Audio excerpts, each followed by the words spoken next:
तो चलिए सीधे इस खौफनाक कहानी में उतरते हैं। जरा आंखें बंद करके सोचिए।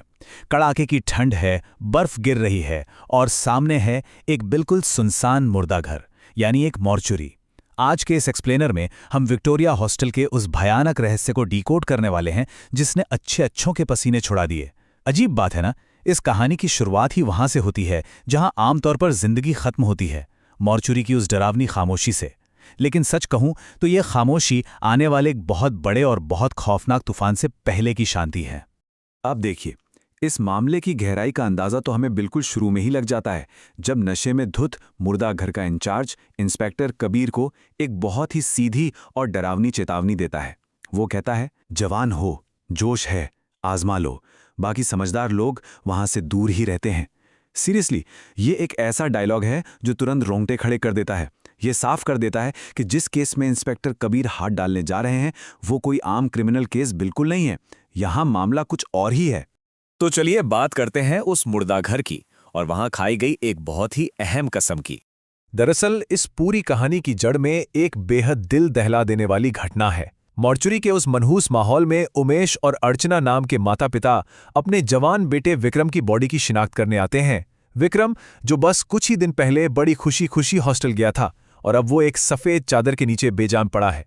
जाहिर है अपने जवान बेटे को इस हाल में देखकर एक पिता का अपार दुख एक भयंकर गुस्से में बदल जाता है। उमेश बेकाबू होकर इंस्पेक्टर कबीर का कॉलर पकड़ लेते हैं और दीवार से सटाकर धमकी देते हैं, बताओ मेरे बेटे के साथ क्या हुआ, वरना यहीं खड़े खड़े तुम्हारी वर्दी उतरवा दूंगा।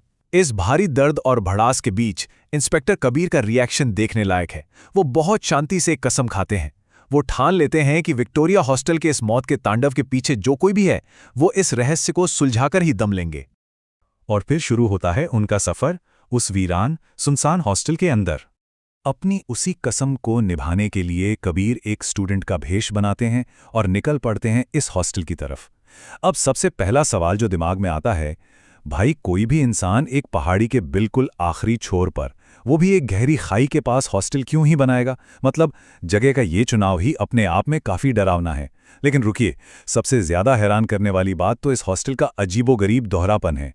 दिन के वक्त बिल्कुल सन्नाटा, एकदम वीरान, मृत और शांत, एक पत्ता तक नहीं हिलता। कबीर पूरा दिन बाहर बैठे बैठे बोर हो जाते हैं, कोई हलचल नहीं। लेकिन जैसे ही रात होती है एकदम जादू सा होता है। पूरा हॉस्टल अचानक से जगमगा उठता है, बत्तियां जल जाती हैं, खिड़कियों पर परछाइयां तैरने लगती हैं और हर तरफ चहल पहल शुरू हो जाती है। दिन और रात का ये अंतर किसी भी नॉर्मल लॉजिक से बिल्कुल बाहर की चीज है। खैर, रात के उसी अजीब माहौल में कबीर हॉस्टल के अंदर कदम रखते हैं। रिसेप्शन पर उनकी मुलाकात होती है एक मोटे चश्मे वाले वार्डन से। ये वार्डन बिना एक भी शब्द कहे बिल्कुल खामोशी से कबीर की तरफ एक फॉर्म और एक चाबी सरका देता है। और जानते हैं वो चाबी किस कमरे की है? कमरा नंबर 307, 307। अब ध्यान रखिएगा, ये सिर्फ एक रैंडम कमरा नंबर नहीं है। ये इस पूरे खौफनाक रहस्य की सबसे बड़ी कड़ी है जो हमें आगे चलकर पूरी तरह से चौंका देगी। अब आते हैं उन 3 अजीबोगरीब नियमों पर जिन्होंने कबीर के होश उड़ा दिए। तो चाबी थमाने के बाद वो अजीब सा वार्डन कबीर को हॉस्टल का रूल बोर्ड पढ़ने का इशारा करता है। और सच कहूं तो यहीं से माहौल अजीब से सीधा दम घोटू बन जाता है। ये 3 रूल्स किसी नॉर्मल कॉलेज हॉस्टल के तो कतई नहीं लगते, ये तो किसी सख्त जेल के नियम लग रहे थे। पहला नियम, किसी से बात नहीं करनी है।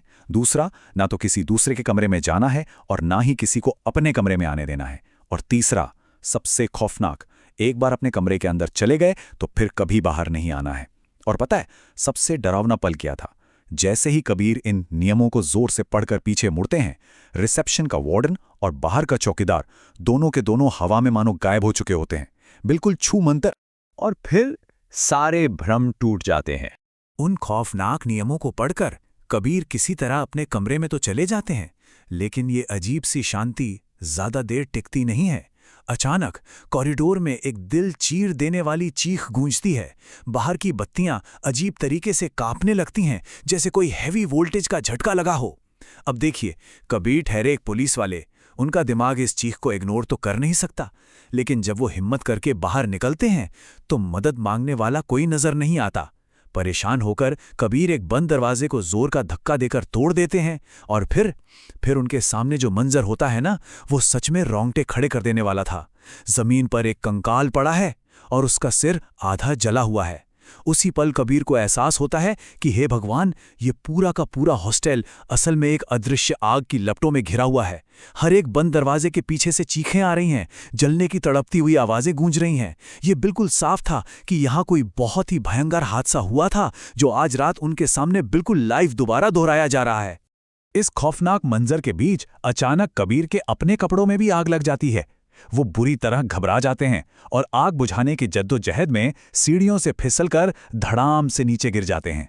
दर्द से कराहते हुए जब कबीर ऊपर देखते हैं तो उनकी नज़र उसी चौकीदार पर पड़ती है, लेकिन अब वो चौकीदार बुरी तरह जला हुआ और झुलसा हुआ दिख रहा है।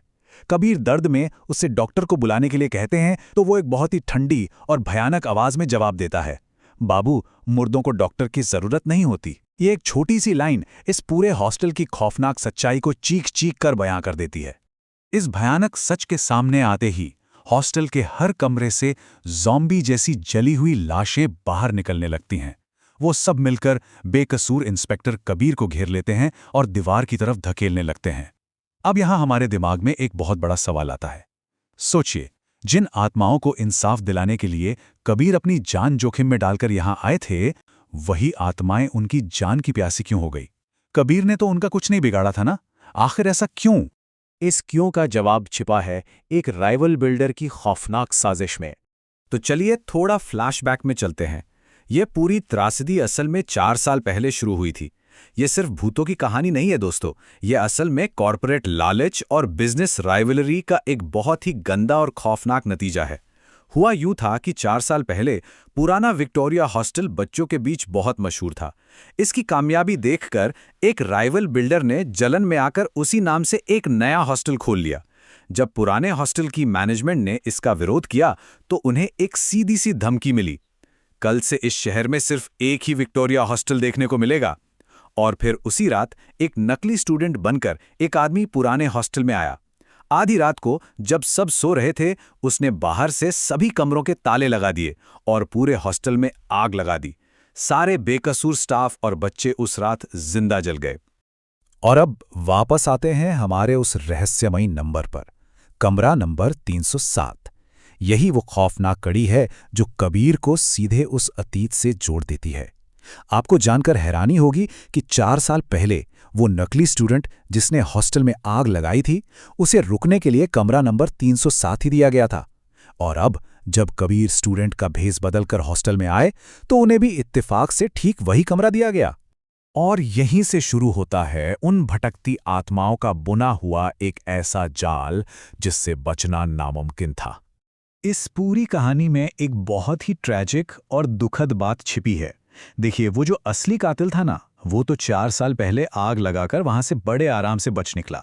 लेकिन वो बेचारी जली हुई तड़पती हुई आत्माएं वो आज भी उसी खौफनाक रात में कैद हैं।